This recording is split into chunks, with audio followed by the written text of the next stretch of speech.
అడగండి చెప్తాం అనేది అంశం. ప్రార్థిస్తున్నాము, వింటున్నాను. అయితే దేవుడు మాట్లాడేది వినబడ్డం లేదని చెప్పి ప్రేక్షకులు అడుగుతున్నారు. ప్రేక్షకుల తరఫున నేను అడుగుతున్నాను. పరిశుద్ధాత్మ తోడుగా నేను బదులు చెప్తానని ఖచ్చితంగా బైబిల్లో రాసుంది. అయితే నేను ప్రార్థిస్తున్నాను. నా ప్రశ్నకి దేవుడు మాట్లాడడం లేదని ప్రేక్షకులు ప్రశ్నిస్తున్నారు. దేవుడు మాట్లాడలేదు అనేది నేనెలా అర్థం చేసుకోవాలి? లేదు, ఆయన మాట్లాడుతున్నాడు, నేను వినడం లేదు, దీన్నెలా అర్థం చేసుకోవాలి? మన గృహాల్లో చూస్తే ఒక పెద్ద బోర్డు అందరి ఇండ్లలోనూ ఉంటది. అందులో 2 మాటలు మనం గమనించగలం. ద సైలెంట్ లిసనర్ అనేది ఉంటది. Silent listener. ఇంకొకటి ద అన్సీన్ హోస్ట్ అనేది ఉంటుంది. ఇవి రెండును వారి యొక్క వ్యూలోనే అది. అయితే స్పిరిచువల్ గా చూస్తే గాడ్ సైలెంట్ లిసనర్ కాదు. ఫర్ ఈచ్ అండ్ ఎవ్రీథింగ్ ఆయన ఆన్సర్ చేస్తున్నాడు మనకి. Active listener. అవునండి. బైబిల్ మటుకైతే అన్ని ప్రార్థనలకు జవాబునిచ్చేవాడనే ఉంటుంది. అన్ని ప్రార్థనలకు జవాబిచ్చేవాడని ప్రకటన గ్రంథంలో చూడండి. ప్రశ్నలు చాలా వస్తున్నాయి. ప్రార్థిస్తున్నాను, దేవుడు వింటున్నాడా లేదా దేవుడు బదులివ్వడం లేదని చాలా మంది అడుగుతున్నారు. అది వెరీ సింపులేనండి. ఇప్పుడు మీరు ఈ ఎఫ్ఎం రేడియో వింటుంటారు కదా. అవును. అందులో చూస్తే ఒక నెంబర్ ఇచ్చుంటారు. అవును. 93.8 ఆ ఫ్రీక్వెన్సీ నెంబర్ ఇస్తారు. ఆ నెంబర్కి నేను ట్యూన్ చేస్తేనే కదా అది వినపడుతుంది. లేదంటే గరగరని అంటుంది. రేడియో స్టేషన్లో పాటే వేయలేదని మీరు చెప్తారా? ఓహో. ఆయన మాట్లాడే ఆ ఫ్రీక్వెన్సీకి మీరు వెళ్ళినట్టయితే మీకది వినపడుతుంది. అవునా? ఇప్పుడు ఇశ్రాయేలు ప్రజలు క్రింద ఉండారు. మోషే కొండపైన ఉండాడు. క్రిందున్నవానికి అది ఉరుము వలె వినపడింది. పైనున్న మోషేకే అది అర్థమైంది. అంతే వ్యత్యాసం. మీ యొక్క డిస్టెన్స్ గాడ్కి మీకు ఎంత డిస్టెన్స్ ఉండేదాన్ని బట్టి. ఇప్పుడు మీరే ఒక విషయం చెప్తున్నారు, కొంత దూరంగా ఉండేవారికి వినపడలేదంటారు. అవును. ప్రక్కనున్నవారు చెప్తారు ఆయన ఇదే చెప్పాడంటారు. అది ఆయనకి వినపడింది ఆ డిస్టెన్స్ లో. దేవునితో మనం ఎంతగా క్లోజ్ గా వెళతామో అంత జవాబు. నేనింకా చెప్తాను, చాలా క్లోజ్ అయ్యారంటే అడుగక మునుపే ఆయన బదులిచ్చేవాడుగా ఉంటుంది. మాట నాలుకకు రాకముందే పూర్తిగా తెలిసి ఉందంటున్నాడు. ఇంకో వచనం ఉంది, మీరు ఎలా ప్రార్థించాలని పరిశుద్ధాత్ముడే చెప్తాడని అందులో ఉంది. అవును, అందులో ఆయన చెప్పేది లోతైన సత్యం మీరు కదా. ఆ వాక్యానికి వెళ్ళినట్లయితే అది వేరొక ప్రశ్నగా మీరు అడగాలి. అది ఎందువల్లని అడిగితే మీరేం అడుగుచున్నారో అది మీకు తెలియదు అని అంటాడు. అంటే మీకు అడగడమే తెలియదంటాడు. అవును, అదే ఆశ్చర్యంగా ఉంది. వింటున్నాము గాని బదులు దొరకడం లేదంటున్నారు. అయితే బైబిల్లో చాలా క్లియర్గా ఆ వచనం ఉంది, ఏమి అడుగుతున్నారో నేనే చెప్తాను, అలాగనే ఉంది. ఏం చెప్తున్నారో అది నేను చెప్పేది కాదు. మీరేం అడగాలో మీకు తెలియదు, మీకేం అడగాలో తెలియదు. సో నేను చెప్పిస్తానంటున్నాడు. సహాయపడతాడని ఉంది. అదొచ్చి ఈ ప్రశ్నలన్నీ అడిగిన తర్వాత మనం మాట్లాడదాం. అయితే ఇప్పుడు దేవుడు బదులిస్తున్నాడా అని అడిగితే బదులిస్తున్నాడు, అన్ని ప్రశ్నలకు జవాబునిస్తున్నాడు. అయితే బదులిచ్చే విధానమే వ్యత్యాసమవుతుంది. విధానం వ్యత్యాసమవుతుంది. అంటే ఒక వ్యాధిని గూర్చి ఒక పేషెంట్కి డాక్టర్ ఎక్స్ప్లెయిన్ చేసే విధానం ఉంటుంది.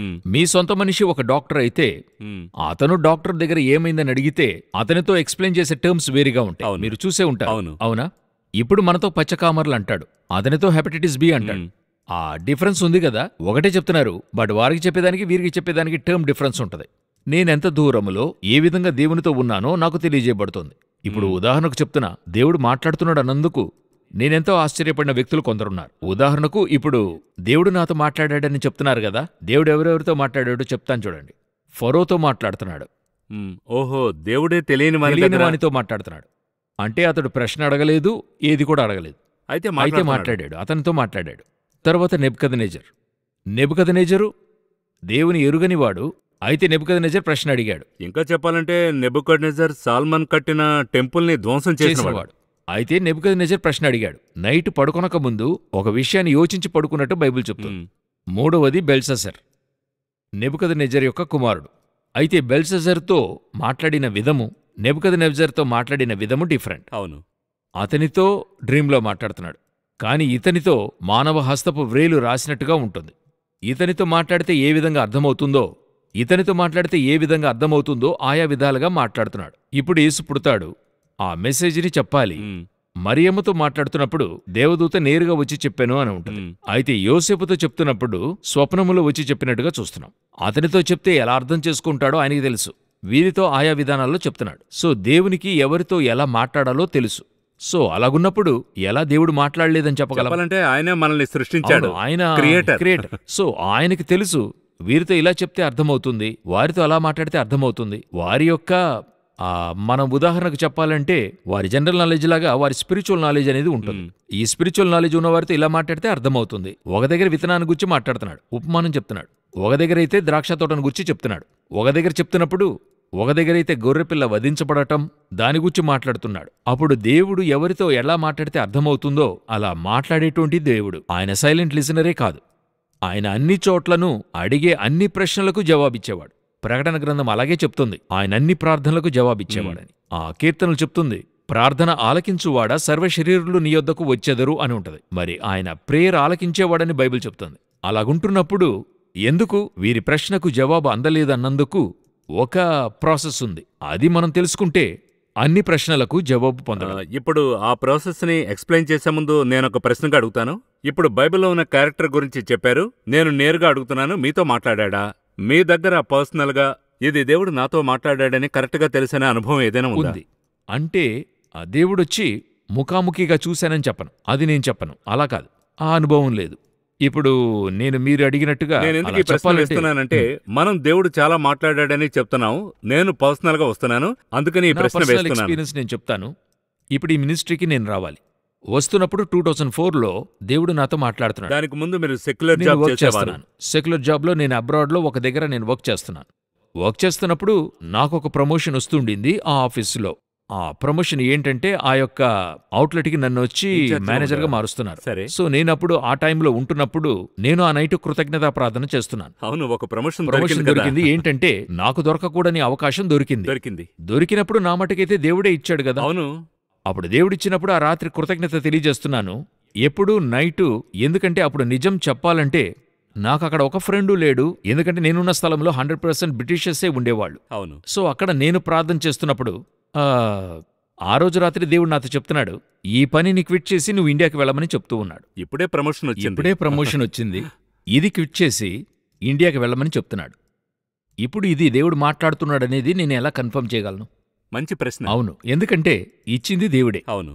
అప్పుడు ఇది వదిలిపెట్టి వెళ్ళమన్నది గాడ్ అయ్యి ఉండొచ్చా? కరెక్ట్. అవునా? ఇచ్చేవాడే ఎలా విడవమంటాడు? వదలమని చెప్తాడు. 2003 ఏప్రిల్లో దేవుడు నాతో ఇది మాట్లాడుతున్నాడు. నా విసా రెన్యువల్ వచ్చి 2004 జనవరి. ఈ 8 months వచ్చి గాడ్ నాకు ఇచ్చినటువంటి బఫరింగ్ పీరియడ్. అంటే నేను తీర్మానం చేయవలసినటువంటి కాలం. ఈ 8 నెలల్లో నేను ప్రార్థిస్తున్నాను. ఈ 8 నెలలు దేవుడు నాతో ఒక్కొక్క రీతిగా మాట్లాడుతున్నాడు. నేను ఎలాగ ప్రశ్న అడుగుతున్నానో అన్నిటికీ జవాబు చెప్తున్నాడు. అత్యధికంగా వాక్యం నుండి మాట్లాడతాడు. చదివే వాక్యమో, వినే వాక్యమో, లేక అనేకంగా చూసుంటారు, బండి మీద వాక్యం రాసుంటారు. అదే నేను చెప్తాను, మనం గాస్పెల్ ఎంతగా ఒక వ్యక్తికి చెప్పి రక్షణలో నడుపుతామో అదేలాగా బండివాళ్ళు నడుపుతున్నారు.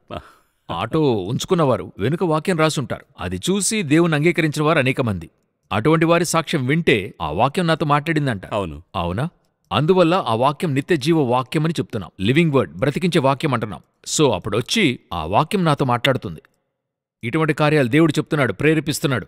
ఒకచోట దేవుడొచ్చి మోషే దేవునితో ఇలాగని చెప్తాడు చూడండి, వారు నన్ను నమ్మరు, నా మాట వినరు, ప్రత్యక్షము కాలేదు. చివరిగా మోషే చెప్తాడు, వీరెవర్నన్నా పంపండి అని అంటాడు కదండి. అవును. నేను ఆ విధంగా పోను, మినిస్ట్రీకి పోనని నేను చెప్పలేదు, కానీ మినిస్ట్రీ యొక్క ఆప్షన్ దేవునికి ఇస్తున్నాను. ఎందుకంటే అక్కడ ఉన్నది యూకేలో. అవును. లోక ప్రకారం చెప్పాలంటే వదిలి రావాలని ఆశ లేదు. నా మైండ్ సెట్టే వేరే అక్కడ. అప్పుడు దేవునితో నేనేం చెప్తున్నానంటే, ప్రభువా, యూకేలో ఆత్మలు ఏం కావాలి? ఇన్ని ఆత్మలు యూకేలోనూ ఉన్నాయి కదా, ఇంతటి వరకు ఇక్కడుంది కదా. అప్పుడు నేను ఈ ప్రజల్ని రక్షణలోకి నడపాలంటే దేవుడు చెప్తున్నాడు, లేదు, నీ స్వంత దేశానికి, నీ స్వంత ప్రజల దగ్గరికి వెళ్ళని చెప్పి ఇండియాకి పొమ్మంటున్నాడు. తర్వాత ఇలా ఇది కొనసాగుతూ ఉంది. తర్వాత కొన్ని వారాల తర్వాత దేవునితో చెప్తున్నా, సరే ప్రభువా, ఇండియాలో 6 నెలలు, యూకేలో 6 నెలలు మినిస్ట్రీ చేస్తాను. ఒక ప్లాన్ ఎందుకంటే మధ్యలో ఉన్నవారు అలా చెప్తున్నారు. అనేక మంది అలాగే చేస్తున్నారు. 6 నెలలు ఇండియాలోను, 6 నెలలు యూకేలో చేస్తున్నారు, అలాగని చెప్తున్నారు. సో అప్పుడు దేవునితో ప్రేయర్లో, ప్రభువా, ఇలాగంతా చేస్తున్నా, నేను చేస్తాను, నేను యూకే వీసా రెన్యువల్ చేస్తాను, కానీ దేవుడు చేయకూడదన్నాడు. నేను నిన్ను యూకేకి మినిస్ట్రీకి తెస్తాను, కానీ నువ్వు రెన్యువల్ చేయకూడదు అని చెప్పాడు. అలా కొన్ని రోజులు వెళ్తూ ఉంది. తిరిగి ఒకరోజు నేను దేవుని దగ్గర అడుగుతూ ఉన్నాను, ప్రభువా, రెన్యువల్ చేస్తాను, కానీ ఇండియాలోనే మినిస్ట్రీ చేస్తా, ఇక్కడికి రాను. ఏంటంటే ఏదైనా ఇండియాలో సమస్య అయితే ఎక్కడికి తిరిగి రావచ్చు, తిరిగి పనికి రావచ్చే అనేటువంటి మైండ్ సెట్. ఒకరోజు ఒక దగ్గర దేవుడు స్ట్రాంగ్గా నాతో మాట్లాడాడు. నాకు ఎలాగంటే, ఒక పీరియడ్లో బుక్స్ అంటే నాకెంతో ఇష్టం, చదవాలని ఆశపడేవాణ్ణి. నా దగ్గరే దాదాపుగా నేనున్న స్థలంలోనే 70 కిలోల వరకు బుక్స్ ఉండేవి. సో అన్ని బుక్స్ ఉంటున్నప్పుడు అవెంతో ఇష్టపడ్డం వల్ల దేవుడు నాతో చెప్పిన మాట, నీ ఒక్క పుస్తకం కూడా ఇక్కడ ఉంచకుండా నువ్వు తీసుకుని బయలుదేరన్నాడు. సో ఈ స్వరాన్ని నేను విన్నాను. ఇది దేవుడు నాతో చెప్పింది.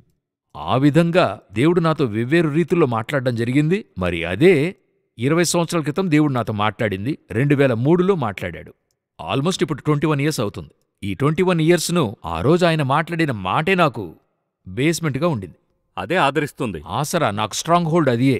ఎందుకంటే ఈ మినిస్ట్రీలో అనేక సమస్యలు వస్తాయి. సమస్యలు లేకుండా ఉండవు, అన్నిట్లోనూ వస్తాయి. దేవుడు మాట్లాడితే స్మూత్ గా పోతుందని కాదు, అవన్నీ కానే కావు. జనులను నడిపించుకుని ఎక్కడికొచ్చాడు? ఎర్ర సముద్రానికే వచ్చాడు కదా. ఫరో తరుముకొచ్చే రూట్లోనే వచ్చారు కదా. సరే, ఫరో సైన్యాన్ని దాటుకుని వచ్చామని చూస్తే ఎడారి వచ్చింది. అక్కడికెళ్తే నీళ్లు లేవు, మన్నా లేదు. సరే, అదే పీస్ఫుల్గా ఉందని చూస్తే అక్కడ యుద్ధానికి వస్తున్నారు అరణ్యంలో. సో దేవుడు తీసుకెళ్లేటువంటి రూట్ పీస్ఫుల్గానే ఉంటుందని చెప్పలేం.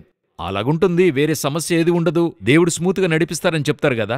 వారందరూ ఆ సమస్య గుండా వెళ్తూ ఉంటారు, కానీ బయట చెప్పరు. స్మూత్గా వెళ్లాలంటే పరలోకమే. ఒక స్థలం పరలోకమే స్మూత్నెస్.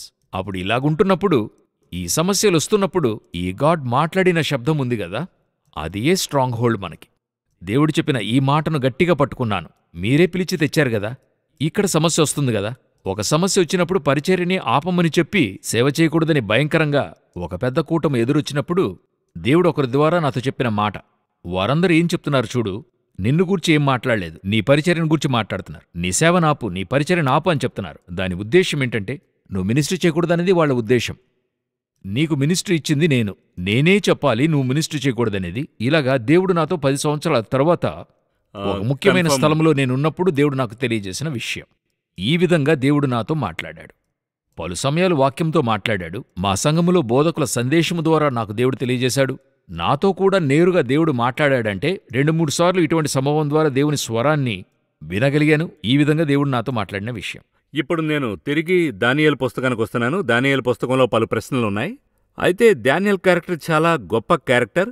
ఎందుకంటే Daniel, apostle John, revolution, Daniel చాలాసార్లు చెప్పాము ప్రేక్షకులకి. Twin books, it's past, present and future. మరి దానియేల్ ఒక ముఖ్యమైన స్థలంలో ఉన్నాడు. A man understands vision and dreams.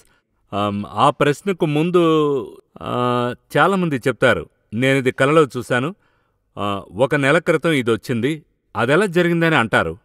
మంచి విషయమైనా సరే, చెడు విషయమైనా సరే, ఏదో ఒకటి. అయితే అలాగే చెప్తారు, ఇది ఇలాగే చూశానండి, జరిగింది అంటారు. అయితే ఇప్పుడు ప్రశ్న ఏంటంటే, ప్రేక్షకులు అడుగుతున్న ఒక పర్టికులర్ ప్రశ్న ఏంటంటే, కలకు దర్శనమునకు నాకు వ్యత్యాసం తెలియడం లేదు, దేవుడు మాట్లాడుతున్నాడా లేదా, నా ఓన్ ఇమాజినేషన్ అని అడిగేవారికి ఏం బదులు చెప్తారు? నేనిప్పుడు ఇది చెప్పడానికి ముందుగా, మనం ముందుగానే ఇంతకు ముందు ప్రోగ్రాంలో దీని గురించి కొంత లైట్గా టచ్ చేశాం. అందువల్ల ఇది చెప్పి నేను ఇందులోకి వెళ్తా, అప్పుడు ఈజీగా అర్థం అవడానికి చెప్తున్నా. గాడ్ మనతో మాట్లాడటానికి we have so many ways ఉన్నాయి, అనేక మార్గాలున్నాయి. బైబిల్లో మరి స్పెషల్గా చెప్పాలంటే 7 మార్గాలున్నాయి. 7 వేస్ దేవుడు మనతో మాట్లాడటానికి. ఇవి ఒక్కొక్కటి ఆ స్పిరిచువల్ స్టాండర్డ్ని బట్టి ఉంటాయి. 7 అనేది మంచి నెంబర్ బైబిల్లో, పరిపూర్ణం అంటుంటారు. అప్పుడు ఈ 7 విధాలలో ఒక్కొక్కరి స్టాండర్డ్ని బట్టి అది. ఫస్ట్ స్టాండర్డ్ అంటే టాప్ అంటే ఏంటని అడిగితే, దేవుడు ఇప్పుడు మనిద్దరం మాట్లాడుతున్నట్టుగా దేవునితో కూర్చుని మాట్లాడచ్చు. మోసెస్కి జరిగినట్టుగా ముఖాముఖిగా ఆయనే చెప్తున్నాడు వాక్యంలో, నేను మిగతా వారితో మాట్లాడినట్టుగా నేను మోషేతో మాట్లాడటం లేదు, ఒక స్నేహితునితో మాట్లాడినట్లు మోషేతో ముఖాముఖిగా మాట్లాడుచుండెను, మిగతా ప్రవక్తలతోనైనా దర్శనంగా మాట్లాడతాను, ఇతనితో అలా మాట్లాడటం లేదు, స్నేహితుని వలె మాట్లాడినట్టు చూస్తున్నాం. అబ్రహాంతో స్నేహితుని వలె ఫ్రెండ్ ఆఫ్ గాడ్ అని రాయబడి ఉంది. చెప్పాలంటే ఆ విషయంలో అబ్రహాంతో ఏం చెప్తున్నాడంటే, ఆ కార్యము నీకు దాచదనా అనేది దేవుడు చెప్తున్నాడు కదా. అయితే అబ్రహాము చూసిన దేవుని యొక్క విషయానికి మోషే చూసిన దానికి డిఫరెన్స్ ఉంది. కావాలంటే ఈ ప్రశ్న నోట్ చేసుకోండి, తిరిగి దీనిలో కూడా మాట్లాడుతూ ఉంటే చాలా ప్రశ్నలు, అనేక ప్రశ్నలు మనకే వస్తున్నాయి. చూడండి, ఈ అబ్రహాం వచ్చి మమ్రే దగ్గర ఉన్న సింధూర వనంలో ఆయన చూడటానికి 3 వస్తారు. అవును, అక్కడ చూడటానికి మోషే కొండపైన చూస్తాడు, ఒక కొండ మీద నుండి దేవుడు చూపిస్తాడు. అక్కడ చూడటానికి గాడ్ డిఫరెంట్ స్టాండర్డ్స్ ని మనం చూడగలం. ఇప్పుడు మనకు ఆ ప్రశ్న వచ్చినప్పుడు చెప్తాను, లేకపోతే వీళ్ళకి కొంత క్యూరియాసిటీ. ఆ ప్రశ్న వచ్చినప్పుడు చూద్దాం. సో అప్పుడు ఈ స్థలంలో చూసినట్టయితే గాడ్ వచ్చి ముఖాముఖిగా మోషేతో మాట్లాడుతున్నాడు. ఇది ఫస్ట్ స్టేజ్. కొంచెం నేనింకా ఎదగలేదు, ఇంకా కొంత నేను తక్కువగా ఉన్నాననే విషయాన్ని చెప్తున్నప్పుడు ఆయన స్వరాన్ని మాత్రం మీరు వినగలుగుతారు, సౌండ్ మాత్రం మీరు వినగలుగుతారు. ఇప్పుడు ఆ ప్రత్యక్ష గుడారంలో సమూయేలు వింటున్నాడు. సమూయేలు సమూయేలు అనే స్వరం వినపడుతుంది. ఆ స్వరం విన్న వెంటనే తను ఇదైపోతున్నాడు. సో ఈ విధంగా దేవుడొచ్చి తన స్వరముతో మాట్లాడటానికి దేవుడు అనేక మందితో మాట్లాడుతున్నాడు. ఇప్పుడు ఆ పౌలు చెప్తున్నాడు న్యూ టెస్టిమెంట్లో, దమస్కు మార్గములో గొప్ప వెలుగు చేత నేల మీద పడతాడు. అప్పుడొక స్వరము పలుకుట వింటిని, సౌలా సౌలా నీవెందుకు నన్ను హింసించుచున్నావని నాతో ఒక స్వరం పలుకుట వింటిని. ఆ తర్వాత ఒక చక్కటి వాక్యం ఉంటుంది. దాని తర్వాత కూడా ఉన్నవారు ఆ స్వరము వినలేదు అని ఉంటది. అవును, ఆ శబ్దం ఈయనకే వినబడింది. ఈయనకి మాత్రం వినబడినట్టుగా ఉంటది. అదే విషయాన్ని యాక్చువల్గా మరొక చోట రాయబడి ఉంటది, వినబడింది వారికి కూడా వినబడిందని ఉంటుంది. సో దానికి కారణాలున్నాయి. సో ఇది సెకండ్ స్టేజ్. గాడ్ మీతో మాట్లాడేది సౌండ్. అయితే ఫస్ట్ స్టేజ్కి దీనికి ఏంటి డిఫరెన్స్ అంటే, నేను మిమ్మల్ని చూశాను కదా, సో మీరు నాకు ముఖాముఖిగా తెలుస్తున్నప్పుడు నాకు క్లియర్గా తెలుసు మీరే మాట్లాడుతున్నారని, క్లారిటీ ఉంది. ఇప్పుడు ఫోన్లో మాట్లాడుతున్నాను కదా, సమ్టైమ్స్ ఫోన్లో మాట్లాడేప్పుడు నేను మీతో మాట్లాడుతున్నది వింటున్నప్పుడు మీ స్వరమేనా అని స్పష్టంగా తెలియకపోవచ్చు. అవును, హలో అన్న వెంటనే హలో నేనే అశ్విన్ మాట్లాడుతున్నాను, మీరా బ్రో మీ స్వరం సరిగ్గా వినపడలేదని చెప్తాం కదా. అవును, ఆరోగ్యం బాగాలేకపోతే కూడా కనిపెట్టగలం, మీ స్వరం వేరేలా ఉంది, ఆరోగ్యం బాగాలేదని అడుగుతాం కదా. అలాగే సమూయేలు అడుగుతున్నాడు, ఎవరు మాట్లాడుతున్నారంటాడు. ఇంకా చెప్పాలంటే ఇప్పుడు ఏఐ వచ్చింది కాబట్టి స్వరమే మారుస్తున్నారట, వాయిస్ చేంజర్ అనేది వచ్చింది. ఇంకా జాగ్రత్తగా ఉండాలి. మాట్లాడేది ఎవరిని తెలియదు. ఇప్పుడు ఏ టెక్నాలజీ అయితే మీరు కూర్చుని మాట్లాడుతున్నట్టుగానే వేరొకరిని కూర్చోబెట్టి మాట్లాడించచ్చు. సో ఇప్పుడు ఇది రెండవ స్టేజ్, స్వరం వినడం అనేది. ఇది కొంత స్టాండర్డ్ తక్కువ. స్టాండర్డ్ తక్కువ అంటే మోసం అనేది కాదు. టాప్ నుండి ఇప్పుడు మనం 100కి 95కి ఉన్న డిఫరెన్స్ అని పెట్టుకోండి. క్రితం మాట్లాడినట్టుగా ఒక అబ్బాయి 98 తీసి ఏడ్చినట్టుగా చెప్పారు కదా, ఆ విధంగా ఇది రెండవ స్టేజ్. మూడవది ఉంది, అది ఏంటని అడిగినట్లయితే ప్రవక్తల ద్వారా దేవుడు మాట్లాడేటువంటిది. మీ దగ్గర ప్రవక్తలను పంపుతారు, ఏలియా ఎలీషా ఎటువంటి వ్యక్తులు వచ్చి చెప్తారు, దేవుడు మీతో ఎలా చెప్తున్నాడు, ఇది చెప్పాడు అది చెప్పాడు అంటారు. న్యూ టెస్టిమెంట్లో ప్రవచనం అనేది సంఘములో నుండి, సంఘమునకు క్షేమాభివృద్ధి కలుగు నిమిత్తం అంటారు, చర్చిలో నుండి చెప్తారు. ఇదే చెప్పడం జరుగుతుంది. సంఘమునకు వెళ్ళినప్పుడు సేవకుని ద్వారా దేవుడు మాట్లాడుతాడు. అయితే ఇది కొంచెం మిస్యూజ్ అవుతుందేమో, చాలా మంది ప్రజలు ఇది చెప్తారని వెతుకుచూ పెడుతున్నారు. ఇందులో వచ్చి ఈ ఛానల్ కరెక్ట్గా ఉంటేనే సెట్ అవుతుంది, ఛానల్ కరెక్ట్ కాకపోతే సెట్ అవుతుంది. ఇప్పుడు దేవుడు మాట్లాడుతున్నాడు, అది పొందుకుని ఇచ్చేవారు కరెక్ట్ అయిన వ్యక్తిగా ఉండాలి కదా. ట్యాంకులో నీళ్లున్నాయి, క్రింద బిందెని పెట్టాము, పైనుండి వచ్చే పైపు తుప్పు పట్టుంటే అంతా తప్పు అవుతుంది, తుప్పు అయిపోతుంది. నీళ్లు మంచి నీళ్లే, మనకే అవసరం ఉంది, బట్ వచ్చేటువంటి పాత్ కరెక్ట్గా ఉండాలి కదా. సేవకుడు ఎంతగా దేవునితో ఉంటాడో అంతగా ప్రవచనం దేవుని నుండి ప్రజలకొచ్చి చేరుతుంది. అందువల్ల చూడండి, పరిశుద్ధాత్ముడు సంఘంతో మాట్లాడేప్పుడు వాక్యం స్పష్టంగా ఉంటుంది. ఎఫెసులో ఉన్న సంఘపు దూతకు ఇలాగూ రాయము. ఎఫెసు సంఘానికి రాసేది కాదు, ఎఫెసు సంఘపు దూతకు రాయినది అంటే ఏంటి అర్థం అంటే, అక్కడున్న పర్టికులర్ పర్సన్కి ఆయన రాసేటువంటిది. సో మనము చర్చ్లో ఒక సేవకుడు ఎంత దూరానికి దేవునితో ఉంటాడో అంతగా ప్రాఫెటికల్ వర్డ్ వస్తుంది. మీరు ప్రాఫెట్గా ఉండే అవసరమే లేదు, మీరు పాస్టర్గా ఉంటే చాలు, అయితే ప్రాఫెటికల్ వర్డ్ మీ నోటి నుండి వస్తుంది. ఇదొచ్చి మూడవ స్టేజ్. మూడవది. నాలుగవ స్టేజ్ ఉంది, మీ మూలముగా దేవుడొచ్చి వాక్యము ద్వారా మాట్లాడతాడు. ఇది బైబిల్ మాట్లాడేప్పుడు ఇదే అధిక పక్షముగా అందరికీ చెప్తున్నాం. చదువుతుంటేనే ఒక వచనం వస్తుంది, ఆ వాక్యం తెలుస్తుంది, ఆ వాక్యం నాతో మాట్లాడుతుంది, ఇది మన వాగ్దానం అని చెప్తున్నాం. సంఘములోనూ ఇదొచ్చి మిస్యూజ్ చేయడానికి అనేక అవకాశాలు ఉన్నాయి. ఇందులోనూ అధిక అవకాశాలు ఉన్నాయి. ఇప్పుడు ఏంటంటే, నేను చదివి నేను వాగ్దానం పొందుకునేటువంటిది ఒకటి ఉంది. ఇప్పుడు టోటల్గా ఒక పెద్ద క్రౌడ్కి 50,000 మందికి ఒక వాగ్దానం ఇస్తున్నా, 50,000 మందికి ఆ వాగ్దానం సరిపడుతుందా అని చూస్తే వారు సరిపడుతుందని చెప్పి ఇస్తున్నారు. ఈ 50,000 మందికి అది వర్తిస్తుందనేది చూడాలి. ఇంకొకటి ఉంది, ఇది ఆ వాగ్దానాన్ని స్వతంత్రించుకునేవారు ఉన్నారు. ఎంతగా విశ్వసిస్తున్నారో అంతగా క్రియ జరగబోతుంది. పలు సమయాల్లో ఇందులో ఏ సమస్య ఉంటుందంటే, మీరు ఒక ప్రాబ్లంతో వెళ్తున్నారనుకోండి, మీ సమస్యకు తగినట్టుగా కొన్ని వాక్యాలు చదువుతున్నప్పుడు దేవుడు మీతో మాట్లాడుతున్నట్టుగానే ఉంటుంది. కొన్ని సమయాల్లో అలా పర్టికులర్గా. అయితే కొన్ని సమయాల్లో ఆ వాక్యము అది దేవుడు మాట్లాడుతున్నట్టుగా ఉండదు. ఇలాగ కన్ఫ్యూషన్ అయ్యే ఛాన్స్ ఉంది. అయితే అధిక శాతం ఇది ఒక సక్సెస్ఫుల్ అయిన గాడ్ మాట్లాడే విషయం. అందులోనూ డిసర్న్మెంట్ మనకు తెలియాలి. గాడ్ అది యూజ్ చేస్తున్నాడా, గాడే అక్కడి నుండి తెలియజేస్తున్నాడా, పరిశుద్ధాత్ముడు మీ హృదయంలో మాట్లాడతాడు, మీ ఆత్మలో ఒక ఆనందం కలుగుతుంది. ఇదొచ్చి నాలుగవది. ఐదవది మీరు చూసినట్లయితే మీ యొక్క విషన్స్. ఐదవది విషన్. అవును, విషన్స్ ను గురించి మాట్లాడుతున్నప్పుడు అందులో ప్రాబ్లమ్స్ ఏంటంటే, ఇప్పుడు ఈ విషన్ వస్తున్నప్పుడు మీరు విషన్ వచ్చి అర్థం చేసుకునే విషయము, ఆ విషన్కి మీరిచ్చే ఇంపార్టెన్స్ ఎంతో ముఖ్యంగా ఉంటుంది. పలుసార్లు దర్శనాన్ని పొందుకుంటున్నాం, అది దేవునిదా అనేది అనేక మంది చెప్తుంటారు. అన్నా ఈ విధంగా దర్శనం ఇచ్చాడు.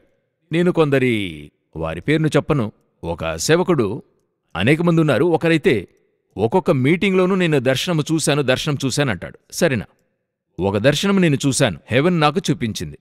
ఆ దర్శనం నేను మర్చిపోతానా? ఖచ్చితంగా మర్చిపోం కదా. అలాగే ఉంటుంది, చనిపోయేంత వరకు ఉంటుంది. పెద్ద విషయం కదా. నాకు హెవెన్ ఇస్తుంది. నేను ఒక్కొక్క మీటింగ్లోనూ దర్శనం చూశానంటే మీరే ఒక 20,000 దర్శనాలు చెప్పారు. మీ జీవితకాలంలో 20,000 దర్శనాలు మీ జ్ఞాపకంలో ఉన్నాయా? లేదు, ఉండదు కదా. ఏహెచ్కేల్ పుస్తకంలో మీరు చూడండి, ఏహెచ్కేలు దర్శనాన్ని చూస్తాడు. ఆత్మవశునిగా యెహోవా నన్ను తోడుకుని పోయాడు, ఒక లోయలో దింపాడు. అతని యొక్క ఆ టైం లైన్ చూడండి, ఎప్పుడెప్పుడు చూశాడో ఉంటుంది.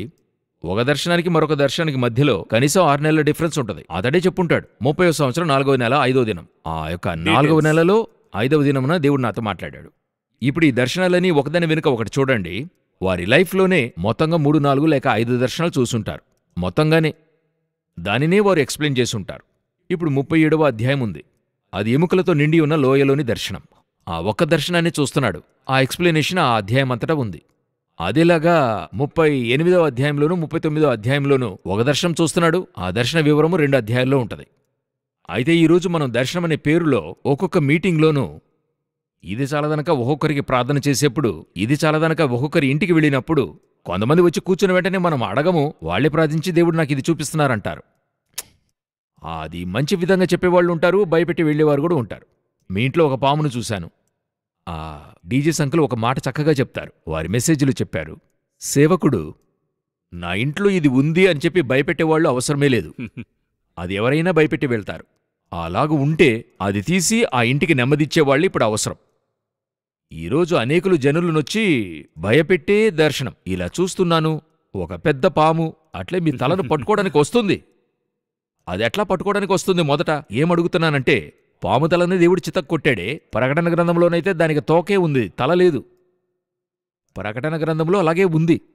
వీళ్ళింకా ఆ పాముకి తల ఉంది, చూశాము, పట్టుకోవడానికి వస్తుంది, మీరు ఇంతని ఒప్పుకోలు చేసుకోండి, ఇంతివ్వండి. ఇవన్నీ కూడా దర్శనంలో వచ్చేటువంటి సమస్యలు. ఇప్పుడు విశ్వాసకేంటి సమస్య? ఏది దేవుని నుండి వచ్చినటువంటిది, ఏది అక్కడి నుండి రానిటువంటిది? అదే నేను చెప్తాను. ఈ దర్శనము ఈ న్యూ టెస్టిమెంట్లో దర్శనమనేది ఉంది, లేదని చెప్పలేదు. మీ ముసలివారు కలలు కందురు, మీ యవనులు దర్శనములు చూతురు, అన్నీ ఉన్నాయి.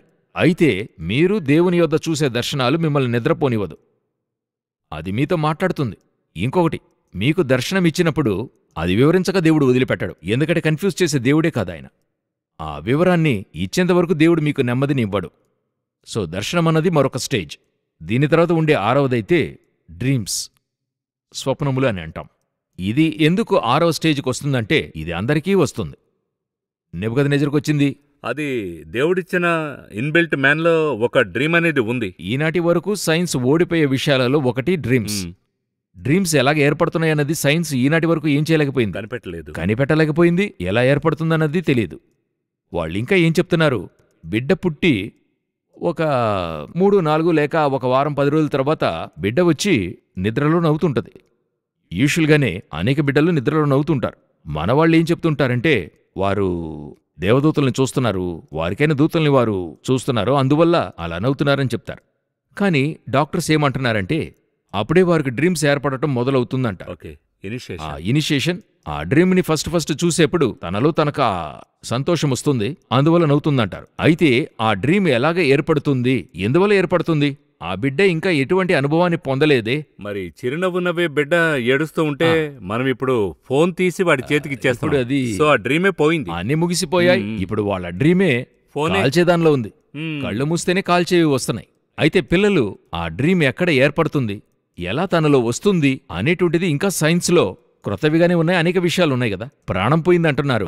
ఈ ప్రాణం మొదట శరీరంలో ఎక్కడుంది, అదెక్కడికెళ్తుంది?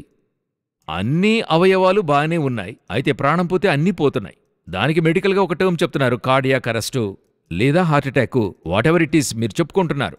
బట్ ఈ ప్రాణం అన్నది ఎక్కడ ఉంది, ఎక్కడికెళ్తుంది? సోల్ అది ఎక్కడికెళ్తుంది? ఎందుకు అది పోయిన వెంటనే ఇంత పెద్ద మనిషి ఏమి లేకుండా కింద పడిపోతున్నాడు? ఎవరు ఐన్స్టైనే కానివ్వండి, మహా అలెగ్జాండర్ కానివ్వండి, ఎటువంటి సైంటిస్ట్ కానివ్వండి, ఎటువంటి వారియర్ కానివ్వండి, ఆ ప్రాణం అన్నది పోయిన వెంటనే ఎటువంటి చలనం లేకుండా పడి ఉండటం, దాని పేరే బాడీ అంటున్నాం. బాడీ అని చెప్తున్నాం కదా.